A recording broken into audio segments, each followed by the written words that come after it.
Okay, அடுத்ததான் நம்ம பார்க்க போகிற டாபிக் என்ன அப்படின்னா லெஜெண்டரிஸ் டிஃபரன்ஷியல் ஈக்குவேஷன். இது ஒரு 12 மார்க் கொஷின். ஸோ ஸ்டார்ட் பண்ணுறதுல லெஜெண்டரிஸ் ஈக்குவேஷன் அப்படின்றது வந்து இந்த டிஃபரன்ஷியல் ஈக்குவேஷன் தான். 1 - x² into y double dash minus 2xy dash plus n into n + 1 into y equal to 0. இதுதான் வந்து லெஜெண்டரிஸ் ஈக்குவேஷன். அண்ட் இங்கே என்னன்றது வந்து பாசிட்டிவ் இன்டீஜர். இதை நல்லா ஞாபகம் வச்சுக்கோங்க. இதை வந்து அப்படியே ஃப்ரோபீனியஸ் மெத்தடில் தான் நம்ம சால்வ் பண்ண போகிறோம். ஓகேவா? ஸோ ஃப்ரோபீனியஸ் மெத்தடில் எப்படி நம்ம 3 சொல்யூஷன்ஸ் எடுப்போம், y dash and y double dash, இந்த m = 0 கான்ஸ்டன்ட் அப்படியே தான் இருக்கணும். இதை எடுத்துகிட்டு இதை வந்து இந்த ஈக்குவேஷனில் நம்ம சப்ஸ்டியூட் பண்ணுறோம். சப்ஸ்டியூட் பண்ணிட்டு இந்த உள்ளார மல்டிப்ளை பண்ணி இந்த பவர்ஸ் கேன்சல் ஆக வேண்டிய பவர்ஸ் எல்லாம் கேன்சல் ஆகிட்டு மீதி நமக்கு எப்படி டேர்ம் இருக்கும்னா x⁻m + k - 2ல் ஒரு டேர்ம் இருக்கும்.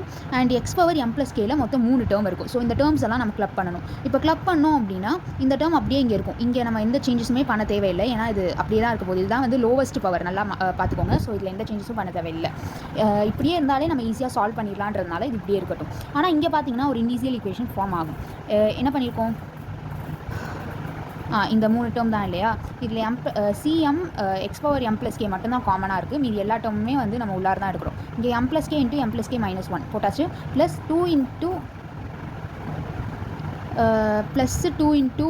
m + k. என்னடா இங்கே மைனஸ் தானே இருக்குது, இங்கே ப்ளஸ் போடுறோமே அப்படின்னா நம்ம மைனஸை காமனாக வெளில எடுத்துட்டோம். அதனால் இந்த இடத்த வந்து ப்ளஸ் ஆகுது. அண்ட் இங்கே ப்ளஸ் இருக்கிறது இங்கே மைனஸ் ஆகிடுது. நல்லா பார்த்துக்கோங்க. இப்போ வந்து நம்ம இதை சால்வ் பண்ணணும். சால்வ் பண்ணும்போது m² + mk minus m plus k² minus k plus 2m plus 2k minus n² minus n. இன்னொரு mk உண்டு, அதனால தான் இங்கே 2mk வருது. Plus k². இந்த மைனஸ் எம்மும் ப்ளஸ் 2mமும் வந்து m ஆகிடுது. மைனஸ் k ப்ளஸ் 2k வந்து k ஆகுது. இப்போ இந்த 3 டேர்மும் சேர்ந்து m + k to the whole square. இங்கே m + k minus n² minus n. இப்போ வந்து என்ன பண்ணுறோன்னா இந்த டேர்மையும் இதையும் ஒரு சைடு கொண்டு வந்துடுறோம். m + k minus n ஒரு சைடு வச்சிடுறோம். இப்போ இது எப்படி இருக்குன்னா a² minus b² ஃபார்மெட்டில் இருக்கும். அதனால் a + b இன்ட்டு a - bன்றதில் கொண்டு வந்து வச்சுருக்கோம். அடுத்தது இந்த ரெண்டுத்தில் இந்த டேர்ம்லேயும் இந்த டேர்ம்லேயும் இருந்து m + k minus n இதை மட்டும் காமனாக வெளில எடுத்துடுறதுனால இந்த டேர்மும் இங்கேருந்து 1 மட்டும் மிச்சம் இருந்து இப்படி இருக்கும். ஸோ இந்த டேர்மை தான் வந்து நம்ம இங்கே சால்வ் பண்ணி இப்படி வச்சுருக்கோம். ஓகேவா? இப்போ என்ன பண்ணணும், நம்ம கிளப் பண்ணி இண்டிசியல் ஈக்குவேஷன் ஃபார்ம் பண்ணதுக்கப்புறமா லோவஸ்ட் பவரை = 0 அப்படின்னு கொண்டு வரணும். அந்த லோவஸ்ட் பவர் இருக்கிற டேர்மை = 0ன்னு கொண்டு வரணும். அந்த எம்மையும் = 0 ஆக்கணும். இங்கே லோவஸ்ட் பவர் இதுதான் இல்லையா? ஸோ அதனால் அந்த டேர்மில் m = 0 அப்படின்னு அப்ளை பண்ணோம் அப்படின்னா k × k - 1 c0 = 0 அப்படின்னு வரும். அப்போ கேயோடைய வேல்யூ இங்கே 2 கிடைக்கும், 0 and 1. ஸோ இதுலேருந்து என்ன தெரியுது, இது வந்து not equal and differing by an integer அப்படின்னு தெரியுது. ஓகேவா? இப்போ வந்து ரெக்கரன்ஸ் ரிலேஷன் கண்டுபிடிக்கணும். ரெக்கரன்ஸ் ரிலேஷன் கண்டுபிடிக்கணும்னா இந்த ஒட்டுமொத்த ஈக்குவேஷனையும் சேம் பவருக்கு கொண்டு வரணும். அதாவது லோவஸ்ட் பவருக்கு m + k - 2k கொண்டு வரணும். இங்கே m + k இருக்குது, இங்கே வந்து m + k - 2 இருக்குது. ஸோ இங்கே உள்ள எம்மில் வந்து m - 2 அப்படின்னு சொல்லி சப்ஸ்டியூட் பண்ணோம் அப்படின்னா சேம் பவருக்கு வருமா? இந்த டேர்மில் இருக்கிற எம்முக்கு பதிலாக m - 2 m + 2 ஆமாம் m - 2 தான் m - 2 அப்ளை பண்ணோம் அப்படின்னா சேம் பவர்ஸ் வரும். அதை வச்சு நம்ம வந்து அதை 0க்கு ஈக்குவேட் பண்ணி cm மட்டும் ஒரு சைடு வச்சுட்டு மீதியெல்லாம் இன்னொரு சைடு கொண்டு போயிட்டா நமக்கு ரெக்கரன்ஸ் ரிலேஷன் கிடச்சிடும். இந்த ரிலேஷன்லையும் பாருங்கள், நம்ம c1 கண்டுபிடிக்க முடியாது. ஏன்னா c1 போட்டால் இங்கே c - 1 வரும். அது நாட் பாசிபிள். அதனால் m = 2, 3, 4 அப்படின்ட்டு சொல்லி ஒரு 3 வேல்யூ கண்டுபிடிச்சிக்கிறோம். இப்போ கண்டுபிடிச்ச வேல்யூ என்ன பண்ணணும், ஜென்ரல் சொல்யூஷனில் அப்ளை பண்ணணும். ஜென்ரல் சொல்யூஷனில் அப்ளை பண்ணி இதை வந்து ஃபர்ஸ்ட் ஈக்குவேஷன் அப்படின்னு சொல்லி எடுத்து வச்சாச்சு. ஓகேயா?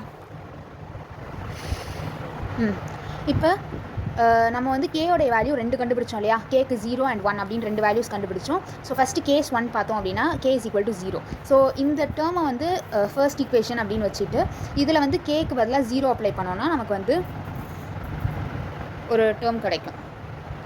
ஸோ இங்கே பார்த்தீங்கன்னா c0 c1x அந்த இது வந்து -n n + 1/2. இங்கேயும் வந்து /6 ஆகுது. இந்த இடத்துல வந்து 4 × 3 × 2 × 1ன்னு கிடைக்கும். இதை வந்து எப்படி பண்ணியிருக்கோம் அப்படின்னா டேரெக்டாக 2 ஃபேக்டோரியல் 3 ஃபேக்டோரியல் அண்ட் 4 ஃபேக்டோரியல் அப்படின்னு கொண்டு வந்திருக்கோம். அண்ட் அந்த ஒட்டுமொத்தமாக இதில் இருந்தும் c0 காமனாக எடுத்து c0 அண்ட் c1 வந்து காமனாக எடுத்திருக்கோம். c0 காமனாக எடுத்தோம் அப்படின்னா இந்த டேர்ம் அப்புறம் இந்த டேர்ம், இந்த 3 டேர்மும் இந்த c1க்கு காமனாக எடுத்ததில் வந்துடும். அதுக்கப்புறமா இந்த c0 இது c1க்கு வந்து இந்த 2 டேர்ம் இருக்குது. இந்த 2 டேர்ம்லேருந்து c1 காமனாக வெளில எடுத்து இதை வந்து ஒரு ஈக்குவேஷனாக ஃபார்ம் பண்ணி வைக்கிறோம். இதுதான் வந்து ஈக்குவேஷன் நம்பர் 2. ஸோ இதை வந்து y1 அப்படின்னு எடுத்துக்கிறோம். y1 என்ன அப்படின்னா au + bv. அதாவது இதில் a வந்து c0 அண்ட் b வந்து c1. இந்த மொத்த டேர்மும் u, இந்த மொத்த டேர்மும் v. ஸோ y1 உடைய வேல்யூ இதுதான் அப்படின்னு சொல்லி இதை செகண்ட் ஈக்குவேஷனாக வச்சுக்கிறோம். அடுத்தது கேஸ் டூவில் என்ன பண்ணுறோம், k = 1 அப்படின்னு சொல்லி நம்ம வேல்யூ அப்ளை பண்ணுறோம். அந்த k = 1 அப்படின்னு வேல்யூ அப்ளை பண்ணுறதுக்கு முன்னாடி C1 உடைய வேல்யூவை நம்ம கண்டுபிடிச்சோம். கரெக்டாக? ஸோ C1 உடைய வேல்யூவை நம்ம எப்படி கண்டுபிடிப்போம், முன்னாடியே எப்படி கண்டுபிடிச்சிருப்போம், இதோ இந்த கிளப் பண்ணி வச்சுருக்கிற இனிஷியல் ஈக்குவேஷன் ஃபார்ம் பண்ணி வச்சுருக்கிற இந்த ஈக்குவேஷனில் நம்ம லோவஸ்ட் பவரில் இங்கே 0 எப்படி எடுத்தோமோ அந்த மாதிரி இங்கே எம்முக்கு பதிலாக 1 எடுத்து அதை வந்து ஈக்குவேட்டிங் டு 0 அப்படின்னு பண்ணுவோமா, அதே மாதிரி தான் இப்போ இங்கேயும் பண்ணியிருக்கோம். அப்படி பண்ணால் இங்கே எம்முக்கு பதிலாக 1ன்னு போட்டு பாருங்கள். அப்படி போட்டால் 1 + k இன்ட்டு 1 + k - 1 1 கேன்சல் ஆகி k மட்டும் இருக்கும். C1 அப்படின்னு வந்துருமா, அதாவது 1 + k இன்ட்டு k C1 = 0ன்னு வருமா, வந்துருச்சா? இதில் வந்து நமக்கு என்ன போடணும் அப்படின்னா என்ன கேஸு, k = 1. ஸோ அந்த k = 1 அப்படின்ற கண்டிஷனை போட்டோம் அப்படின்னா இது 1 + 1 2 ஆகிடும். இது 1 2 × 1 2. So 2C1 = 0. அப்போ C1 உடைய வேல்யூ கிடச்சிடும் 0. C1 0 அப்படின்னா நம்ம இங்கே இதுக்கு முன்னாடி என்ன கண்டுபிடிச்சி வச்சுருக்கோம், C3யும் C1 தான் இருக்குது. அப்போ C3யும் 0 ஆகிடும். ஆட்டோமேட்டிக்காக C5 C7 ஆட் டேர்ம்ஸ் எல்லாம் 0 ஆகிடும். கரெக்டாக? இப்போ நம்ம என்ன பண்ணுறோம் அப்படின்னா இந்த ஃபர்ஸ்ட் ஈக்குவேஷனில் இந்த C1 இருக்கிற டேர்ம்ஸ் எல்லாம் நம்ம இக்னோர் பண்ணிட்டு C0 இருக்கிற டேர்ம்ஸ் மட்டும் எடுத்துக்கிறோம். அதில் k = 1 அப்படின்ற வேல்யூ அப்ளை பண்ணி அதை வந்து y2 அப்படின்னு வச்சுக்கிறோம். அதுலேயுமே வந்து எக்ஸையும் எக்ஸ் ஏற்கனவே காமனாக தான் இருக்குது. C0 காமனாக வெளில எடுத்துடுறோம். மீதி இருக்கிற டேர்ம் தான் வந்து y2. ஸோ இது வந்து தேர்ட் ஈக்குவேஷன். இப்போ வந்து என்னென்னா கம்ப்ளீட் சொல்யூஷன் இதையும் ஆட் பண்ணால் தான் நமக்கு கிடைக்கும். ஸோ இந்த ஃபர்ஸ்ட் ஈக்குவேஷனோடைய ஜென்ரல் சொல்யூஷன் வந்து செகண்ட் அண்ட் தேர்ட் ஈக்குவேஷனால் தான் ரெப்ரசென்ட் பண்ணப்படுது அப்படின்றாங்க. அதாவது y = a0y1 + a1y2 அப்படின்றாங்க. இங்கே நம்ம கண்டுபிடிச்சிருக்கிற y1 அண்ட் இங்கே கண்டுபிடிச்சிருக்கிற y2. இப்போ இங்கே கண்டுபிடிச்சி வச்சுருக்கோம்ல அந்த செகண்ட் ஈக்குவேஷன். இந்த செகண்ட் ஈக்குவேஷனை என்னன்னு சொல்கிறாங்க அப்படின்னா Legendre function of first kind அப்படின்னு சொல்கிறாங்க. Legendre function of first kind இல்லாட்டி Legendre polynomial of degree n, ஓகேவா அப்படின்னு சொல்கிறாங்க. அண்ட் இதை வந்து Pn(x) அப்படின்னு சொல்லி டினோட் பண்ணுறாங்க. இங்கே இருக்குது பார்த்தீங்களா, Pn(x) அப்படின்னு சொல்லி டினோட் பண்ணுறாங்க. இங்கே நம்ம கண்டுபிடிச்சி வச்சுருக்க இந்த தேர்ட் ஈக்குவேஷன் என்னன்னு சொல்கிறாங்க அப்படின்னா infinite series or non terminating series அப்படின்னு சொல்கிறாங்க. அண்ட் இதை Qn(x) வச்சு டினோட் பண்ணுறாங்க. அப்போ y = a × Pn(x) + b × Qn(x) அப்படின்னு சொல்லி முடிக்கிறாங்க.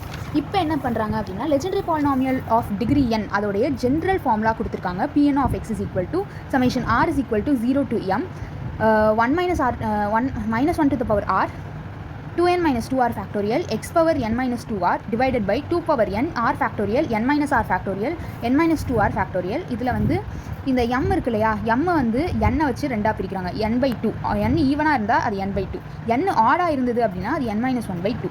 ஓகேவா? ஸோ இது வந்து இந்த ஈக்குவேஷன் மட்டும் வந்து ஒரு 2 மார்க்கில் கேட்க வாய்ப்பு இருக்குது. அதுக்கப்புறமா இதை வச்சு நம்ம வந்து கொஞ்சம் வேல்யூஸ் கண்டுபிடிச்சி வச்சுருப்போம். Pn(x)க்கு ஃபார்முலா இருக்குது. இதை வச்சு நம்ம P0(x), P1(x), P2(x), P3(x), P4(x) and P5(x) உடைய வேல்யூஸ் எல்லாம் கண்டுபிடிச்சி வச்சுருப்போம். இது ரொம்ப ஈஸி தான். ஜஸ்ட் கம்பேர் பண்ணுங்கள். இதே ஃபார்முலா தான் யூஸ் பண்ண போகிறோம். இங்கே Pn(x) இருக்குது, இங்கே P0(x) இருக்குது. கம்பேர் பண்ணிங்கன்னா என்னுடைய வேல்யூ 0 அப்படின்னு தெரிய வரும். இப்போ n வந்து இங்கே 0னா 0ன்றது வந்து even number. So m = n/2. ஈவனாக இருந்தால் என்ன n/2. அப்போ m = 0. இப்போ r என்னது 0 to m. இங்கே m உடைய வேல்யூ என்ன 0. அப்போ r உடைய வேல்யூ 0 to 0னா 0 மட்டும்தான் இருக்கும். ஸோ அதெல்லாம் அப்ளை பண்ணோம் அப்படின்னா P0(x)க்கு வேல்யூ கிடச்சிடும். இதே மாதிரி தான் P1(x). P2(x) என்ன அப்படின்னு பார்த்தீங்கன்னா இதை கம்பேர் பண்ணும்போது என்னுடைய வேல்யூ 2 தெரியும். 2னா ஈவன். அப்போ m = n/2, அதாவது 1.